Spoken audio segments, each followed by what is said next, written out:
दोस्तों, हमारी कहानी चल रही है कांडा का नरभक्षी।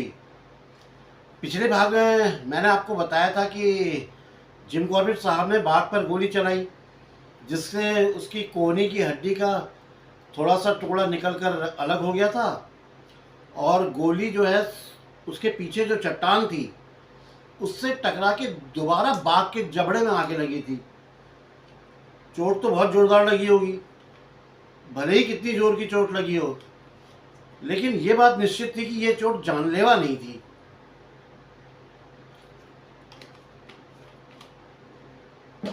दोस्तों, फिर जिम कॉर्बेट साहब ने उसकी एक आवाज़ सुनी, उसकी गर्जना सुनी। उसके प्रत्युत्तर में जिम कॉर्बेट साहब ने भी बाघिन की आवाज़ निकालकर उसको अट्रैक्ट करने की कोशिश करी कि वो भी अट्रैक्ट हो जाए, और वो अट्रैक्ट हुआ भी। उसने भी पलट के आवाज़ दी। यहाँ से जिम कॉर्बेट साहब आवाज़ दे रहे थे, वहाँ से वो दे रहा था, और ये सिलसिला करीब 1 घंटे तक चलता रहा। अब यार, बाघ आवाज़ तो दे रहा था वहाँ से, लेकिन आ नहीं रहा था।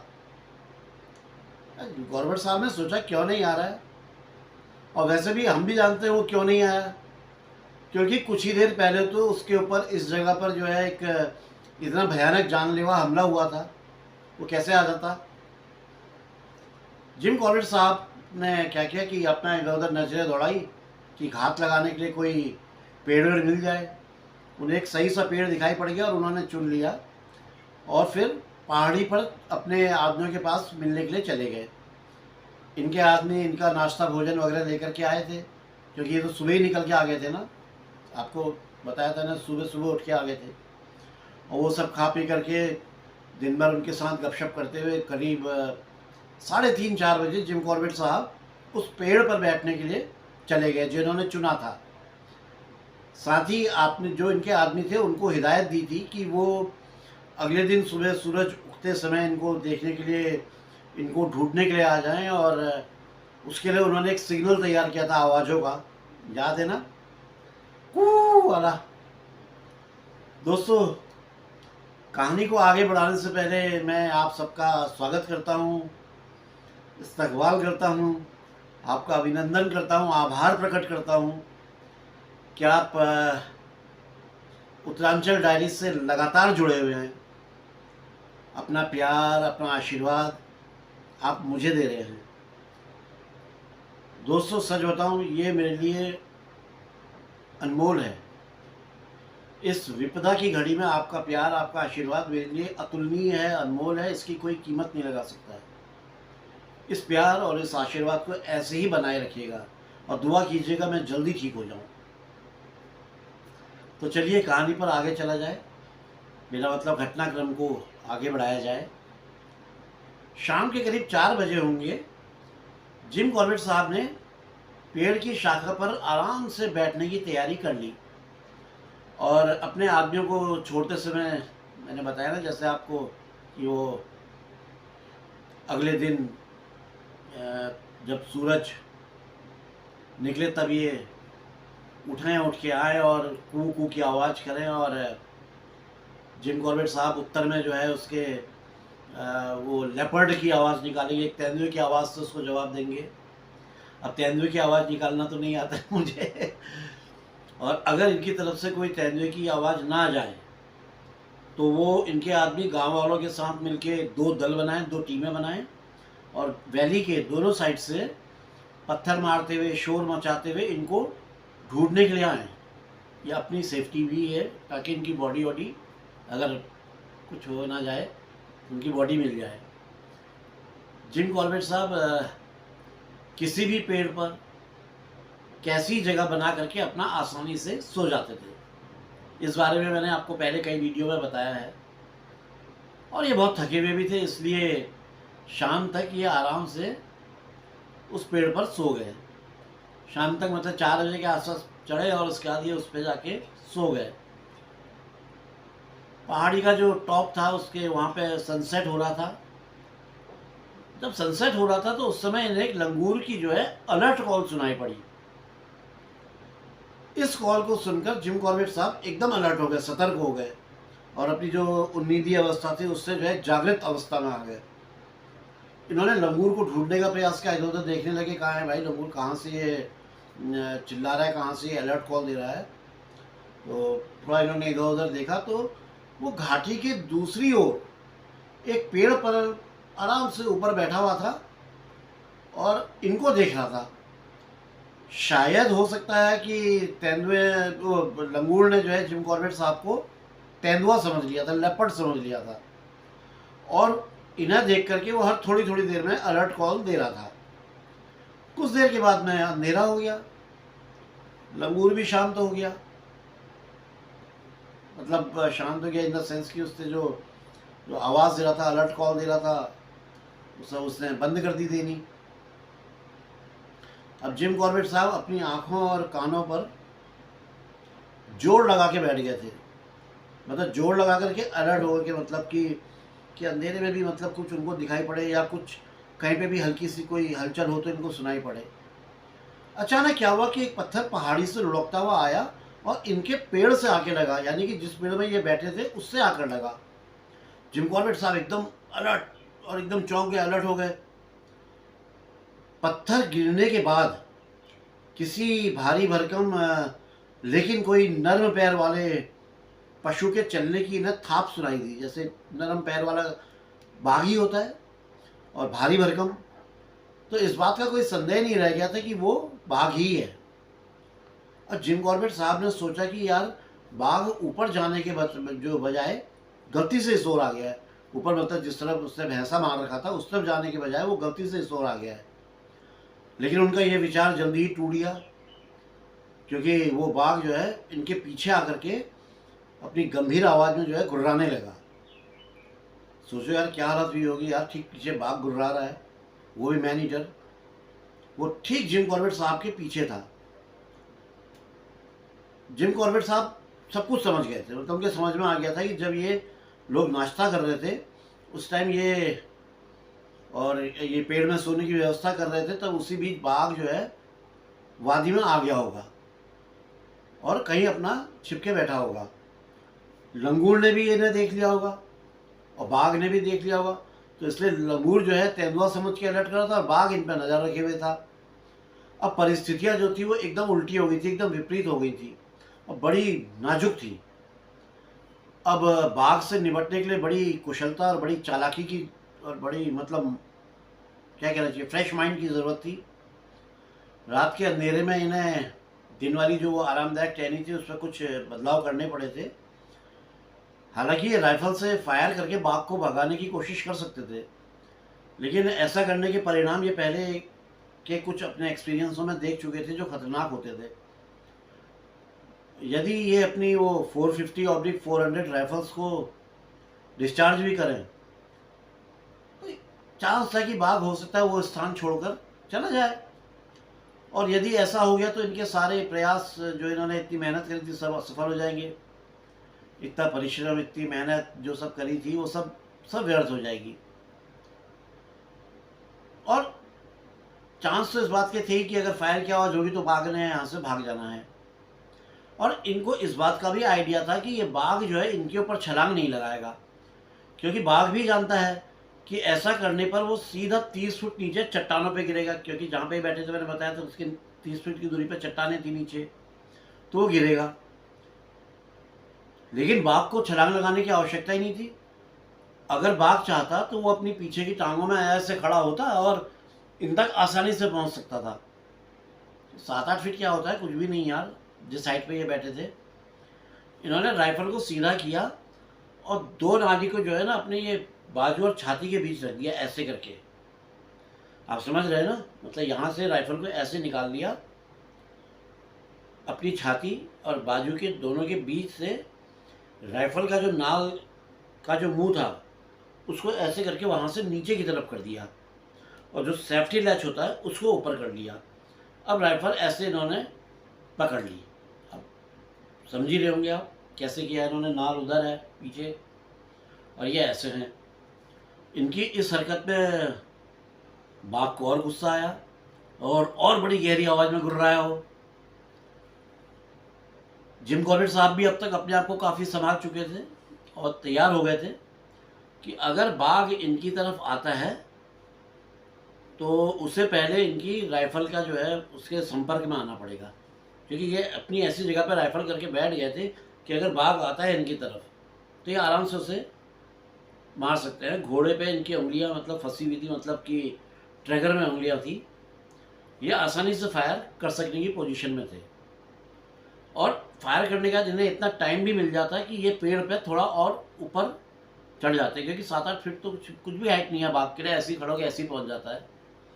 तो ये ऊपर चढ़ जाते हैं जाके बाघ की रेंज से ऊपर हो जाए, क्योंकि बाघ पेड़ में नहीं चढ़ सकता है ना, तेंदुआ तो चढ़ जाता है, बाघ अपने भारी शरीर के कारण ज़्यादा हाइट तक नहीं चढ़ पाता है। अगर पेड़ सीधा हो तो बिल्कुल नहीं चलता है। इधर समय जो है बढ़ता चला जा रहा था, खिंचता चला जा रहा था। बाघ भी पहाड़ी क्षेत्र में वो घूमते घूमते और गुरगुराते हुए अपना थक चुका था। उसने क्या किया, खट से छलांग लगाई और वो दूसरी ओर कूद गया।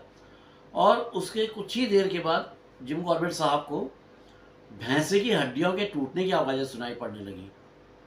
अब जो भी हो, जिम कॉर्बेट साहब को परेशानी की जो स्थिति थी उससे उभरने का तो मौका मिल ही गया था। इसके बाद ऑलमोस्ट जो है सारी रात जो है शिकार के खाए जाने की आवाज़ें इन्हें सुनाई पड़ती रहीं।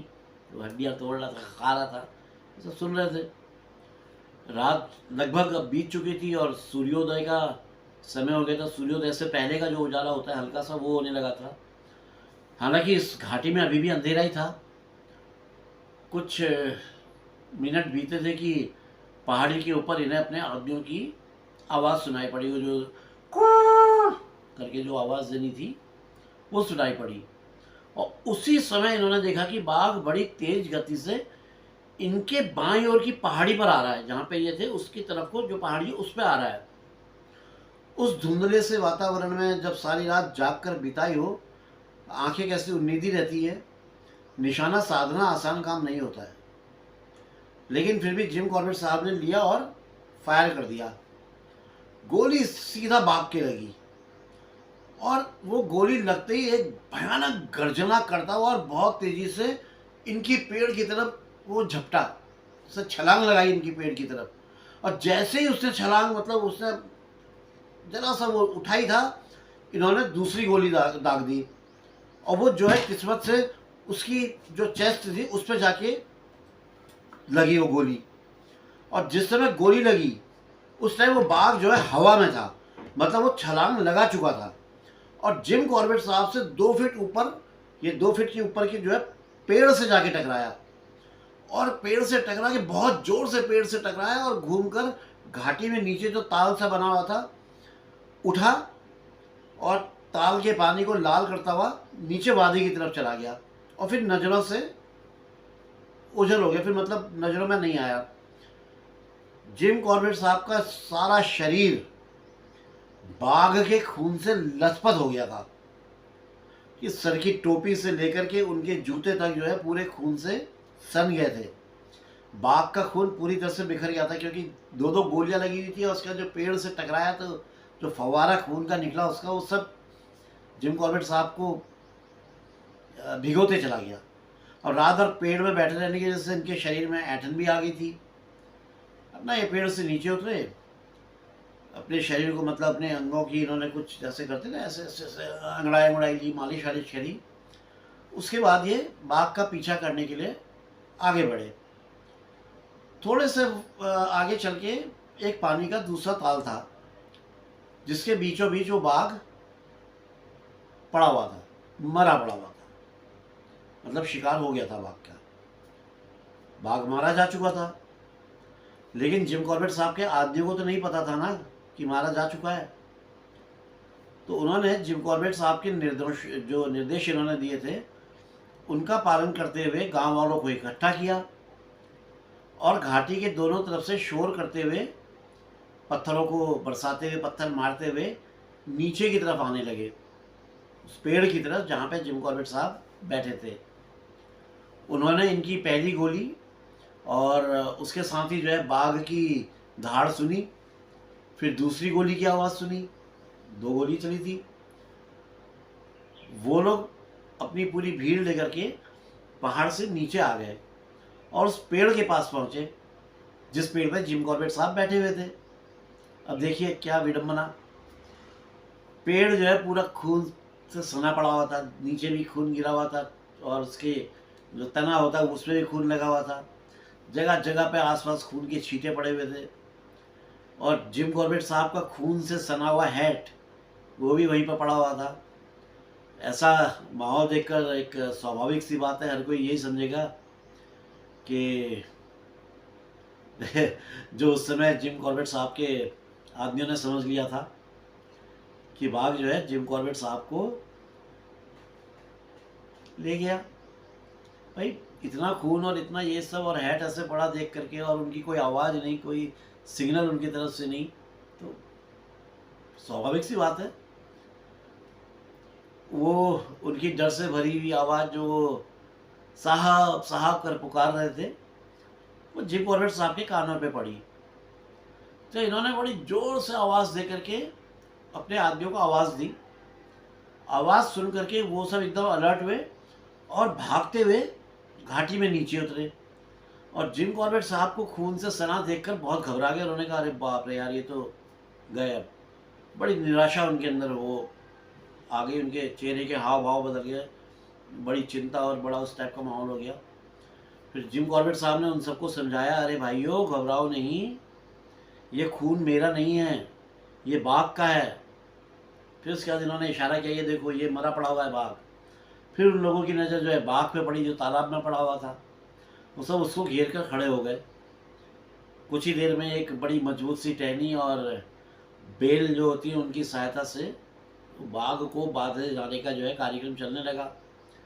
काफ़ी मेहनत और मशक्क़त से उस बाघ को जो है बांधा गया और फिर उसको उठाया गया। उठा करके शोर करते हुए वो गांव की तरफ जाने वाली पगडंडी जो सीधी और खड़ी थी, खड़ी चढ़ाई वाली थी, क्योंकि गांव बहुत हाइट पे था ना, तो वो उसमें अपना चल पड़े। तो ये अभी इसके आगे भी मैं आपको बता रहा हूँ, किस्सा बड़ा जोरदार है दोस्तों। पहाड़ी क्षेत्र में जो गांव हैं वो उनके बीच में अक्सर काफ़ी दूरी पाई जाती है और अक्सर उन्हें बाघों से आमना सामना होने का खतरा बना रहता है। बाघ हो, तेंदुआ हो, यानी बिग कैट्स, इनका आपसी इनका कॉन्फ्लिक्ट होने का जो है ये एक हमेशा डर बना रहता है। कई बार तो जो है बाघ मैनीटर हो जाते हैं, लेकिन फिर भी गांव वालों को जो अपनी दिनचर्या है वो तो चलानी पड़ती है, नियमित जो है वो चल रही है। दुकान जाना है, सामान लाना है, खेत पे जाना है, घास काटनी है। वो लोग अपनी ईमानदारी, बहादुरी और हिम्मत से अपने कामों को करते हैं। भाई नरबक्षी है तो है, काम तो नहीं छोड़ा जा सकता है। ऐसा ही जो है कुछ कांडा में भी हुआ था। जिस ये बाघ को जो मारा, जिस गांव के पास आदमखोर को शूट किया गया था, उसी गांव में एक बुजुर्ग और उसका इकलौता बेटा रहते थे। तो जो बुजुर्ग थे वो पहले आर्मी में थे, ब्रिटिश आर्मी में, और 1914 से लेकर 1918 तक में उन्होंने किसी युद्ध में भी जो है हिस्सा लिया था। और उनकी एक ही इच्छा थी कि उनका बेटा भी जो है ये रॉयल गढ़वाल राइफल्स में भर्ती हो जाए। उन्होंने रॉयल गढ़वाल राइफल्स हुआ करती थी, लेकिन ये कोई आसान काम था नहीं कि गए और भर्ती हो गए। जो लड़के की जो एज थी वो करीब 17 से 18 वर्ष के आसपास की थी। एक दिन कुछ सैनिकों का एक दल इस गांव के पास से गुजरा जो लैंसडाउन जा रहा था। ये लड़का भी उस दल के साथ निकल पड़ा। लैंसडाउन पहुंचने के बाद उस लड़के ने सैनिक बनने के लिए जो सैनिक भर्ती कार्यालय होता है वहां जाकर के अप्लाई किया। जो भर्ती अफसर के था उसके सामने प्रस्तुत हुआ, और इससे एक चीज़ बड़ी अच्छी करी, जैसे ये भर्ती अफसर के सामने मजबूत वो अपने आप को इसने प्रेजेंट किया, तो इससे एक बहुत जोरदार सैल्यूट जो है भर्ती अफसर को किया। उसके पिता ने उसको सिखाया हुआ था कि कैसे सैल्यूट किया जाता है, कैसे मार्च किया जाता है। अब अच्छा शरीर, अच्छा डील डॉल होने के कारण भर्ती हो गया, क्योंकि अफसर इम्प्रेस हो गया उससे, उसने उसको तुरंत भर्ती कर लिया। नामांकन हो जाने के बाद उसको पहला आदेश ये मिला कि वो सबसे पहले अपने घर जाए और अपना निजी सामान जो है उसको वहाँ छोड़ करके आए, और उसके बाद कुछ दिनों के बाद, जो भी दिन थे 3, 4 हफ्ता 10, उसके बाद लौट के आया और उसकी ट्रेनिंग फिर शुरू हो जाएगी, फिर उसको छुट्टी नहीं मिलेगी साल 1.5 साल तक। और जब वो अपने गांव पहुंचा तो उसके दोस्तों ने उसे घेर लिया, उसके अनुभव सुने और बहुत सारी बातें होने लगी जैसी दोस्तों में होती है। आप लोग भी कई बार अपने दोस्तों से, पुराने दोस्तों से मिलते हैं, कोई कुछ बन के आ जाए तो ऐसे सब उनके बारे में भी चला था। उसने अपने पिताजी के बारे में पूछा तो बताया गया कि पिता उसके जो गांव में, जो सीमा में जो उनका जो छोटा खेत है उसमें हल चलाने के लिए गए हैं और वो रात होने तक ही आ पाएंगे। दोस्तों, ये वही खेत था जिसमें जिम कॉर्बेट साहब ने बाघ के ताज़ा पाँव के निशान देखे थे। याद है ना वो खेत, मैंने बताया था कि बाघ के ताज़ा पाँव के निशान दिखे। जैसे मैंने बताया कि ग्रामीणों के दैनिक कार्य चलते रहते हैं, आसपास बाघ हो या नरभक्षी हो, लेकिन अपने दिन के कार्य जो करने होते हैं वो तो सब करने ही पड़ते हैं। नहीं करेंगे तो जिएंगे कैसे, तो वो सब करने ही पड़ते हैं। तो इस लड़के के भी फौज में भर्ती होने से पहले अपने कुछ काम हुआ करते थे, जैसे गांव के और युवकों के होते वैसे इसके भी बहुत सारे काम हो जाते थे। जैसे जंगल से लकड़ी लाना, पशुओं के लिए घास लाना, पानी भरना, बहुत सारे काम होते हैं। वो गांव के जो काम होते हैं वो सब आप लोग जानते ही हैं, उनका विस्तार से वर्णन करना तो बड़ा मुश्किल है, तो उसके लिए एक अलग वीडियो बनाना पड़ेगा। तो इसी तरह के जो इसके काम थे उसमें एक काम था पशुओं के लिए चारा इकट्ठा करना। लड़के ने अपने पड़ोसी के घर में जाकर के खाना वाना खाया और करीब 20 लोगों के साथ, जो गांव के करीब 20 लड़के थे, ये लोग मिलके अपने पशुओं के लिए पत्ते काटने के लिए जंगल की तरफ चले गए। मैंने बताया था ना आपको कि ये गांव पहाड़ के थोड़ा ऊपर की ओर स्थित था और जंगलों से घिरा हुआ था, घने जंगलों से घिरा हुआ था। इस जंगल में बाघ ने पहले 2 महिलाओं को अपना निवाला बना ली, मतलब बना चुका था पहले 2 महिलाओं को निवाला, जो पहले कभी घास वास काटने के लिए गई थी। बाघ ने उनको मार दिया था। कई महीनों से पशुओं को जो है ना ये पेड़ों के पत्ते खिलाकर ही पाला जा रहा था। लगभग रोज आदमी को अपनी जरूरत की चीजें लाने के लिए घर से निकलना ही पड़ता था। उस दिन भी ये 21 लड़कों की जो टोली थी, ये खेतों से आगे ऊंचे पर्वत को पार करके वादी की ओर निकल गई। जो वैली थी उस ओर निकल गई। ये जो वैली थी ये पूर्व की ओर करीब 8 मील तक जाती थी और वहां से आगे जाने वाला रास्ता बिल्कुल घने जंगलों से होकर जाता था, जहां पर ढिकाला फॉरेस्ट बंगला था और उसके सामने से ही वो राम गंगा से जहाँ पे मिलती थी वहाँ पे जाके वो रास्ता ख़त्म हो जाता था, यानी वहाँ पे जाके मिल जाता था। एक तरह से ये कह लीजिए गांव से गेस्ट हाउस जाने का रास्ता था। वादी का जो ऊपरी हिस्सा था, ऊपर की ओर की ज़मीन में ऊपर जो भूमि थी वो बड़े बड़े और भारी भरकम पेड़ों से भरी हुई थी। यहाँ जितने पुरुष थे वो टोली से अलग हो गए, मतलब अलग हो गए इन द सेंस सबने अपने अपने लिए थोड़ा थोड़ा दूरी पे एक एक पेड़ अपना चुन लिया और जिसमें चढ़कर वो अपने पशुओं के लिए पत्ते तोड़ने लगे थे। फिर उन पत्तों को जो है नीचे गिरा करके रस्सियों से बांध कर एक बंडल सा बनाकर 2 या 3 की संख्या में वो अपने गांव लौटते जा रहे थे। जिसका काम होते जा रहा था वो अपना बंडल बना रहा था और गांव की तरफ लौट जा रहा था। जंगल में जाते समय या आते समय ये लोग बहुत ज़ोर ज़ोर से बातें किया करते थे। यहाँ तक कि जब पेड़ के ऊपर बैठ के जब ये पत्तियाँ वत्तियाँ काट रहे होते थे तब भी जो है एक दूसरे से आवाज़ें दे दे करके बातें किया करते थे, जिससे इन लोगों की हिम्मत और हौसला बना रहे और आदमखोर बाघ भी उनसे दूर रहे। उन तो लोगों की धारणा होती है कि आवाज़ करेंगे तो बाघ दूर जाएगा, लेकिन मैन ईटर के केस पे ऐसा नहीं होता है। अगर आप आवाज़ करेंगे तो मैन ईटर हमेशा आपके नज़दीक आ जाएगा। यहाँ पे भी यही हुआ, उलट तो होना ही था, यही हुआ। जो ये जोर जोर से चिल्ला के बात कर रहे थे तो इनकी आवाज़ कहीं पर आराम से सोए हुए जो बाघ था, मैन ईटर था, उस तक भी पहुँच गई। वो झाड़ियों से जहाँ उसने 4 दिन पहले सांभर को मारकर खाया था वहाँ से निकल के बाहर आया। उसको भी आवाज़ सुन के वो भी अलर्ट हो गया। उसने एक छोटी सी नदी को पार किया और वहीं पे जो पशुओं का एक मार्ग था उस पर वो अपना कैंटर करते हुए आया, धीरे धीरे भागते हुए आया और उस जगह में पहुंच गया जहाँ पे ये सारे लोग अपना पेड़ों से पत्ते गिरा रहे थे। ये जो लड़का था इसने बाउटीनिया का पेड़ चुना था।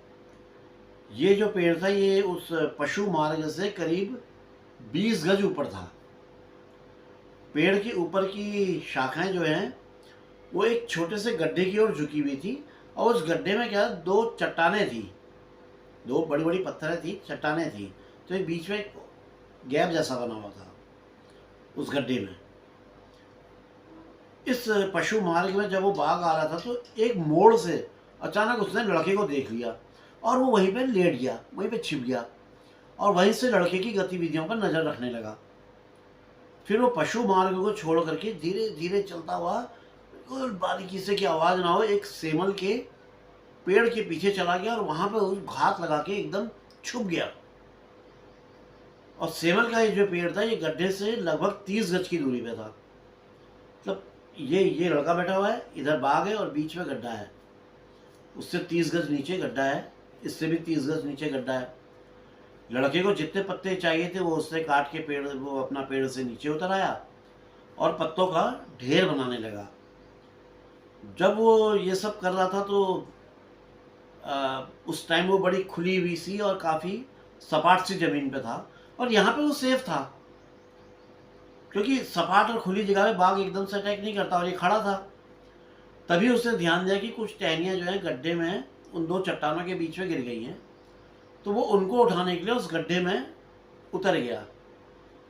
अब जब बाघ ने उसको देखा कि यार ये गड्ढे में उतर रहा है तो वो अपनी जगह छोड़ के धीरे धीरे पहले तो रेंग कर आया, रेंगते हुए कहेंगे, बिल्कुल ज़मीन से सटते हुए।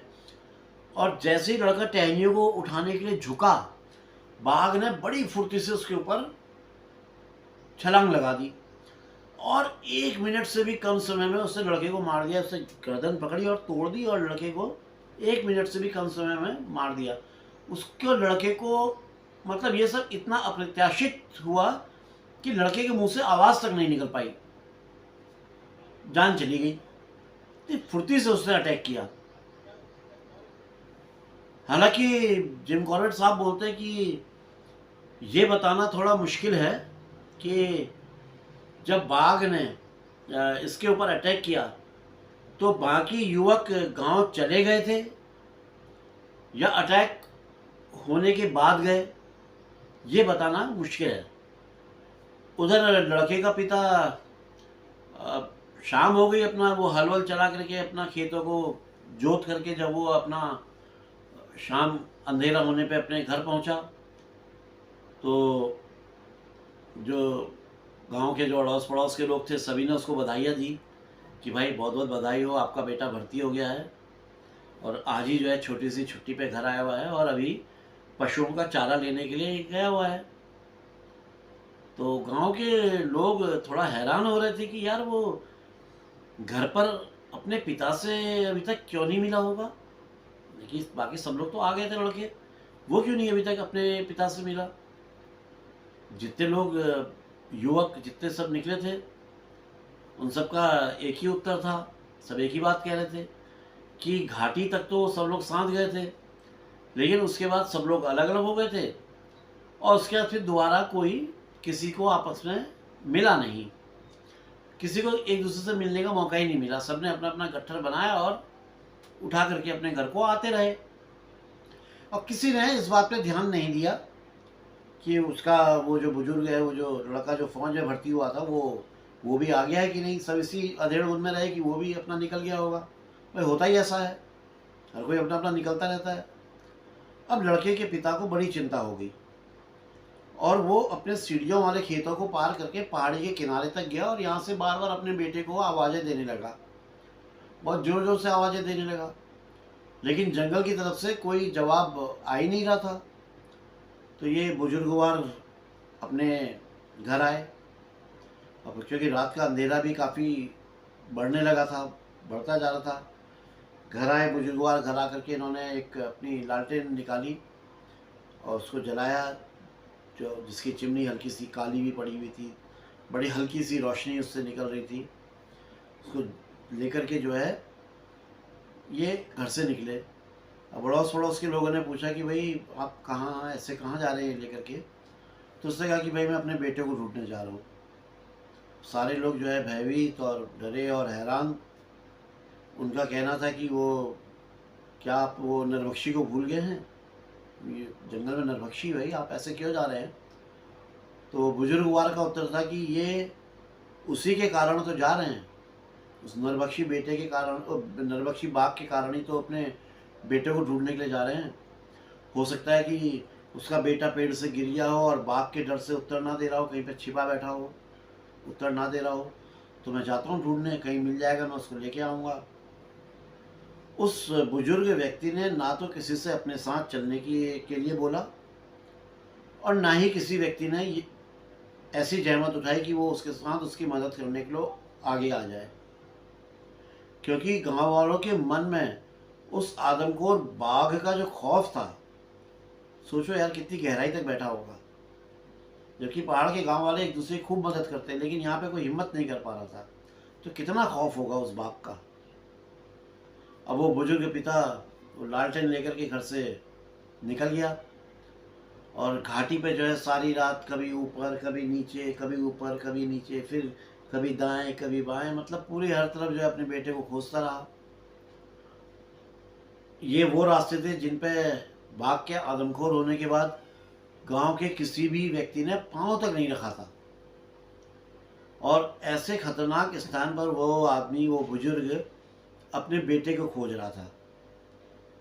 बेटे का प्यार क्या होता है, कितनी हिम्मत उस बुजुर्गवार के अंदर रही होगी, सैल्यूट है यार। जिम कॉर्बेट साहब ने उस अभागे पिता के जो पैरों के निशान थे, बाद में उसके जो पैरों के निशान थे, उनसे अनुमान लगाए कि वो 4 बार उस स्थान से केवल 10 गज की दूरी से गुजरा था जहाँ पर बाघ उसके बेटे को खा रहा था। उसके 10 गज की दूरी से 4 बार वो पिता निकला था। वो बुजुर्ग पिता बड़े दुखी दिल और शरीर के साथ थोड़ा सा ऊपर जाके कहीं पे बैठ गया। और सुबह का हल्का हल्का जो उजाला था वो फैलने लगा था, और जिस जगह पर वो बैठा था वहाँ से वो गड्ढे के भीतर देख पा रहा था। जब पूरी तरह सनराइज हो गया तो उसने देखा कि गड्ढे के जो चट्टाने हैं उनके ऊपर खून के छींटे पड़े हुए हैं। खून के छींटे देख करके वो बहुत तेज़ी से वहाँ पहुँचा, तो वहाँ उसके बेटे के शरीर के अवशेष पड़े हुए थे, जो बाघ ने भरपेट भोजन करने के बाद छोड़ दिए थे। अभी उस बुजुर्ग की हिम्मत देखिए, उन अवशेषों को इकट्ठा करके वो अपना घर लेके आया। फिर गांव वालों की सहायता से उसने मेडाल नदी वहाँ पे बहती थी, उसके किनारे जो शमशान घाट था उस पर जाकर के अपने बेटे का अंतिम संस्कार किया। यार सोच के इमेजिन करके ही अजीब सा हो जा रहा है।